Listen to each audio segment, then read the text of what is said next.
મિત્રો, હું નિખિલ રાઠોડ તમારું સ્વાગત કરું છું તમારી ને આપણી YouTube channel Gujarat engineering academy ચેનલની અંદર. વિદ્યાર્થી મિત્રો, આપણે થોડાક ટાઈમ પહેલા એક વિડીયો નાખ્યો હતો ડિપ્લોમાના એડમિશનનો, બરાબર?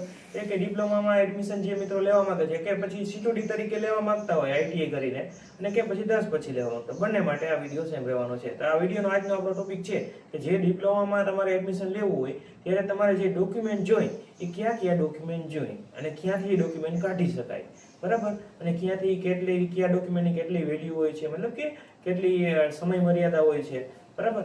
અને પછી આપણે કયા ડોક્યુમેન્ટ ફરજિયાતપણે જોશે જો તમારે એડમિશન લેવું હોય તો, અને એડમિશન લીધા પછી પણ કયા ડોક્યુમેન્ટ જરૂરી છે, બધા ડોક્યુમેન્ટ વિશે આજે હું તમને વાતચીત કરવાનો છું, બરાબર? તો આ વિડીયોમાં લાસ્ટ સુધી તમારે બની રહેવાનું છે. હું તમને બધા જ ડોક્યુમેન્ટની માહિતી આપી દઈશ, બરાબર? બાકી આપણે એડમિશન C2D ના ચાલુ થઈ ગયા છે, એનો વિડીયો બનાવી લીધો છે, બરાબર?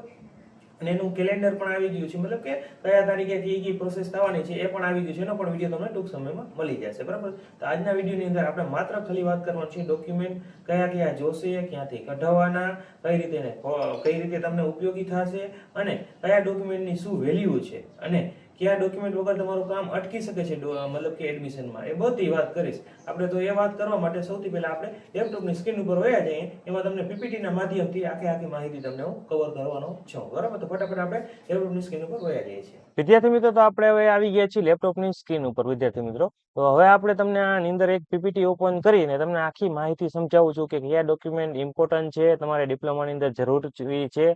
ડિપ્લોમા કરવા માટે તમારા ડોક્યુમેન્ટ ફરજિયાત કઢાવવા જશે. ડિપ્લોમા કરો કે કોઈ પણ જાતનો કોર્સ કરો, આ ડોક્યુમેન્ટ વગર તમે કોર્સ ના કરી શકો, કેમ કે બહુ ઇમ્પોર્ટન્ટ ડોક્યુમેન્ટ છે ને આ ડોક્યુમેન્ટ વગર તમે આગળના કોર્સ કરી શકતા નથી, બરાબર? તો બધી માહિતી તમને હમણાં ઓપન આપણે પીપીટી કરી લઈએ પછી તમને સમજાવું. વિદ્યાર્થી મિત્રો, આપણે પીપીટી ને ઓપન કરી લીધી છે, બરાબર? હવે આને આપણે ફૂલ સ્ક્રીનમાં ઓપન કરી લઈએ અને પછી તમને જણાવું છું કઈ રીતે ડોક્યુમેન્ટ છે એ આપણે યુઝ કરવાના છે, બરાબર? એટલે કે કયા ડોક્યુમેન્ટ જરૂરી છે. તમે જોઈ શકો છો આપણે ગુજરાત એન્જિનિયરિંગ એકેડમી તરફથી તમને ડિપ્લોમામાં એડમિશન માટે કયા ડોક્યુમેન્ટ જરૂરી છે એની લિસ્ટ આમાં તમને સમજાવવામાં આવશે. હવે તમે ધોરણ 10 પછી કરતા હો, ITI પછી કરતા હો, બરાબર, TEB પછી કરતા હો, કે કોઈ પણ કોર્સ કરી પછી તમે ડિપ્લોમા કરતા હો, તો આ ડોક્યુમેન્ટ તમારે ફરજિયાતપણે રેડી કરી લેવાના છે. જો આ ડોક્યુમેન્ટ રેડી નહીં હોય તો તમારે એડમિશન ટાઈમે પ્રોબ્લેમ આવશે, તમારે ફોર્મ ભરવા ટાઈમે પ્રોબ્લેમ આવશે, આગળ ને આગળ તમને પ્રોબ્લેમ જોવા મળશે, અને તમારે આગળ આ ડોક્યુમેન્ટ રેડી કરવા જ પડશે, બરાબર? એટલે આવી ભૂલ તમે ના કરો, એટલે તમારા માટે ગુજરાત એન્જિનિયરિંગ એકેડમી ચેનલે આ વિડીયો પહેલા જ બનાવી દીધો છે, જેથી કરીને તમને ખ્યાલ આવે ડોક્યુમેન્ટ ક્યાંથી તમારે જો કઢાવવાના થશે, કયા ડોક્યુમેન્ટ ફરજિયાતપણે જોશે. તો હવે આપણે વાત કરીએ, ફોર્મ ભરતા પહેલા આટલા ડોક્યુમેન્ટ તૈયાર રાખવાના છે, બરાબર? એડમિશન ફોર્મ ભરવાની પ્રક્રિયા શરૂ કરતા પહેલા નીચેના 5 ડોક્યુમેન્ટ છે ને મહત્વના છે, જોઈ લ્યો તમે ક્યાં ક્યાં છે.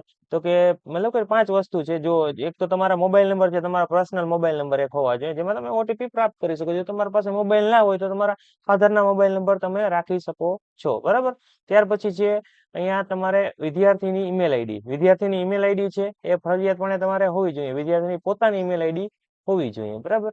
પછી તમારું આધાર કાર્ડ છે, એમાં નામ, જન્મ તારીખ, મોબાઈલ નંબર સાથે લિંક કરીને અપડેટ કરાવી લેવાનું છે. આધાર કાર્ડને તાત્કાલિક હમણાં અપડેટ કરાવી લ્યો, બરાબર? જેથી કરીને તમને આગળ પ્રોબ્લેમ જોવા ના મળે, બરાબર? આધાર કાર્ડને તમારે અપડેટ કરાવવાનું છે. તમારી ઈમેલ આઈડી હોવી જોઈએ પોતાની. સ્ટુડન્ટની ઈમેલ આઈડી તો બનાવી જ શકો, બરાબર? તમારા પોતાની નંબર ના હોય તો કશો વાંધો નહીં, તમારા ફાધરના મોબાઈલમાં એક ઈમેલ આઈડી બનાવી નાખો. એક મોબાઈલ નંબર રેડી રાખવાના છે તમારા. જો પોતાના પર્સનલ પોસિબલ હોય તો પર્સનલ, કે તમારા ફાધરના, જેમાં OTP તમે રિસીવ કરી શકો. આ 3 ડોક્યુમેન્ટ મતલબ કે 3 વસ્તુ ફરજિયાતપણે તમારે કરાવવાની છે. એક તો આધાર કાર્ડ ના હોય તો કઢવી લ્યો, એમાં મોબાઈલ નંબર લિંક કરાવો, તમારી જન્મ તારીખ, નામ, બધું એક સાથે 10માના રિઝલ્ટમાં હોય એ રીતનું તમારે અપડેટ કરાવીને રેડી રાખવાનું છે. ત્યાર પછી તમારે બેંક એકાઉન્ટ છે એ ખોલાવવાનું છે, તમારું પોતાનું સ્ટુડન્ટનું, જો ના ખુલેલું હોય તો. ખુલેલું હોય તેમાં આધાર કાર્ડ છે એ ફરજિયાતપણે લિંક રાખવાનો છે, જેથી કરીને તમારે આગળ સ્કોલરશીપમાં ને અહીંયા ક્યાંય પ્રોબ્લેમ આવે નહીં. પછી તમારું છે ABC કાર્ડ નંબર, બરાબર? એટલે કે ABC કાર્ડ કરીને એક આવે છે, જે તમે ડિજીલોકરના માધ્યમથી તમે કાઢી શકો છો, બરાબર? એ ABC કાર્ડ તમારે કાઢીને રાખવાનું છે, બરાબર? એ કાર્ડના નંબર તમારે સાચવીને રાખવાના છે, બરાબર? એ ફરજિયાતપણે તમારે આગળ જરૂર પડશે જ્યારે તમે GTU પોર્ટલ બનાવશો ત્યારે. તમને GTU પોર્ટલ એટલે શું એ બધું હમણાં ખ્યાલ નહીં આવે, પણ આટલી વસ્તુ તમારે રેડી રાખવાની છે. આમાં ફરજિયાતપણે હાલ તમારે કઈ રેડી રાખવાની છે, તો કે એક તો આ મોબાઈલ નંબર, એક ઈમેલ આઈડી, એક આધાર કાર્ડના નંબર, બરાબર. આ 3 વસ્તુ ફરજિયાતપણે તમારે જોશે. આ બંને વસ્તુ પછી તમે કરશો તો પણ ચાલશે. હવે આગળની વસ્તુ વિશે વાત કરીએ. બધા વિદ્યાર્થીઓ માટે કોમન ડોક્યુમેન્ટ. બધા વિદ્યાર્થીઓ એટલે કે તમે ધોરણ 10 પછી કરતા હો, આઈટીઆઈ પછી કરતા હો, બરાબર, જેના પછી તમે કરતા બધે આ ડોક્યુમેન્ટ છે ફરજિયાતપણે તૈયાર રાખવાના છે. એક તો પાસપોર્ટ સાઇઝનો ફોટો, સિગ્નેચર નો ફોટો, પછી સ્કૂલ લિવિંગ સર્ટિફિકેટ એટલે કે જન્મ તારીખનો દાખલો અથવા તો સ્કૂલ લિવિંગ સર્ટિફિકેટ એલસી, અથવા તો તમારો જે રેશન કાર્ડ, બરાબર. રેશન કાર્ડ છે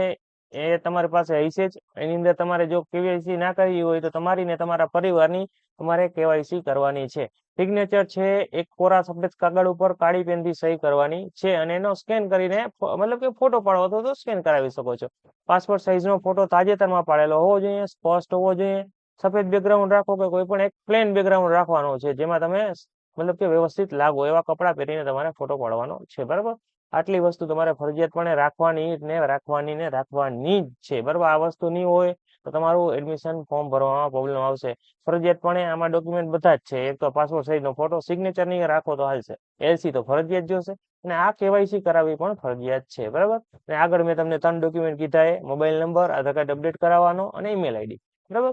એ ટોટલ આ 5 વસ્તુ તમારે અત્યારે ફરજિયાતપણે છે. બાકીની વસ્તુ તમે રેડી કરશો તો તમને આગળ પ્રોબ્લેમ નહીં થાય જ્યારે તમે ડિપ્લોમા શરૂ કરશો ત્યારે. હવે એના પછીના ડોક્યુમેન્ટ વિશે વાત કરીએ તો કે જે મિત્રો ધોરણ 10 પછી એડમિશન લેવા માંગતા હોય એના શૈક્ષણિક ડોક્યુમેન્ટ ક્યાં જોશે તો કે જરૂરી ડોક્યુમેન્ટની અંદર છે તમારું ધોરણ 10 ની માર્કશીટ, બરાબર. મુખ્ય અને ફરજિયાત ડોક્યુમેન્ટ છે, બરાબર. જો તમે ધોરણ 12 કર્યું હોય, બરાબર, 12મું ધોરણ કર્યું હોય તો એનું પણ એક માર્કશીટ છે તમારે રાખવાનું છે. પણ તમારું ફોર્મ છે એ ધોરણ 10 પછીના ડિપાર્ટમેન્ટમાં જ ફિલ થશે, બરાબર. ધોરણ 10 પછી જ તમારું ફોર્મ ફિલ થશે, ભલે તમે 12મું ધોરણ કરેલું હોય, બરાબર. મતલબ કે તમે ધોરણ 12 ની અંદર ફેલ હો છતાં પણ તમે ડિપ્લોમાની અંદર મતલબ કે અરજી કરી શકો છો, બરાબર. એનું કારણ છે કે ધોરણ 10 પછી જ તમારું એડમિશન ફોર્મ ભરાય છે. એટલે ધોરણ તમે 12 પાસ હો કે ફેલ હો કશું ફેર પડવાનું નથી, બરાબર. તમને ખ્યાલ આવી ગયો. એના પછી આપણે આઈટીઆઈ ના ધોરણ મતલબ કે જે મિત્રો સીટુડી માં એડમિશન લેવા માંગે છે આઈટીઆઈ પછી કે પછી ટીઈબી પછી, બરાબર, એના માટે જરૂરી ડોક્યુમેન્ટ ક્યાં છે ફરજિયાત પણ ધોરણ 10 ની માર્કશીટ તો ફરજિયાત જોશે જ. ઉમાં પણ જોશે, આમાં પણ જોશે. આ લોકોને ખાલી 2-3 ડોક્યુમેન્ટ એડ થઈ જશે. તો કે શું તો કે એક ધોરણ 10 ના સેમેસ્ટર વાઇઝ માર્કશીટ અને એક ફાઇનલ માર્કશીટ આવે એ, બરાબર, આઈટીઆઈ ની, બરાબર, એ, બરાબર. અને ત્યાર પછી આઈટીઆઈ નું સર્ટિફિકેટ અથવા તો એનસીવીટી જીસીવીટી જે સર્ટિફિકેટ આપ્યું હોય તે તમારે સર્ટિફિકેટ જોશે, બરાબર. આ ડોક્યુમેન્ટ આઈટીઆઈ વાળાને ફરજિયાતપણે રેડી કરવાના છે, નકર તમારું એડમિશન ફોર્મ ભરવામાં તમને પ્રોબ્લેમ આવશે. હવે તમારું જો ફાઇનલ રિઝલ્ટ ના આવ્યું હોય ધોરણ 10 નું અને ઓનલાઈન આવ્યું હોય તો એનો સ્ક્રીનશોટ પાડી, બરાબર, એક એની પ્રિન્ટ કાઢી એમાં સિગ્નેચર કરીને એ પણ તમે અપલોડ કરી શકો છો જ્યારે તમારું ફોર્મ ભરો ત્યારે ના આવ્યું હોય તો, બરાબર. આઈટીઆઈ વાળાઓને પણ એમ જ છે, બરાબર. ઓનલાઈન તો આવી જ ગયું છે. ઓનલાઈન વાળું રિઝલ્ટ તમે અપલોડ કરી શકો છો નીચે તમારી સિગ્નેચર કરીને, બરાબર. છતાં પણ તમારે થોડોક મતલબ કે ફોર્મ ભરવાના શરૂ થશે હમણાં 16 તારીખે, બરાબર, સીટુડી ના. તો તાત્કાલિક એવું નથી કે આપણે ભરી જ દેવું, થોડોક ટાઈમ રાહ જોજો. આપણો પણ વિડીયો આવશે કઈ રીતે ભરવાનો વ્યવસ્થિત રીતે તમે જોજો, બરાબર. અને બહુ ઉતાવળ કરવાની જરૂર નથી. ઉતાવળમાં ભૂલ થાય, ઉતાવળે આંબા ના પાકે, બરાબર. એટલું તમારે ખ્યાલ રાખવાની છે. ઉતાવળમાં ભૂલ થશે, ભૂલ કરશો પછી ભૂલ સુધરશે નહીં, બરાબર. કેમ કે ઉપરથી વેબસાઇટમાં જ તમને એડિટ કરવાનો ઓપ્શન નહીં મળે તો તમે ભૂલ સુધારશો ક્યાંથી. એટલે ભૂલ કરવાની નથી, રાહ જોવાની છે, બરાબર. હમણાં એની તારીખનું કેલેન્ડર આખું આવશે, એનો પણ વિડીયો આવશે થોડાક સમયમાં કે ક્યાંથી તમારે કવર કરવાનું છે, મતલબ કે ક્યાં કી તારીખે કઈ કઈ વસ્તુ થવાની છે બધી માહિતી એમાં આપવામાં આવશે, બરાબર. તો આ ડોક્યુમેન્ટ આઈટી ના તમને ખ્યાલ આવી ગયા સીટુડી માં એડમિશન લેવું એના. હવે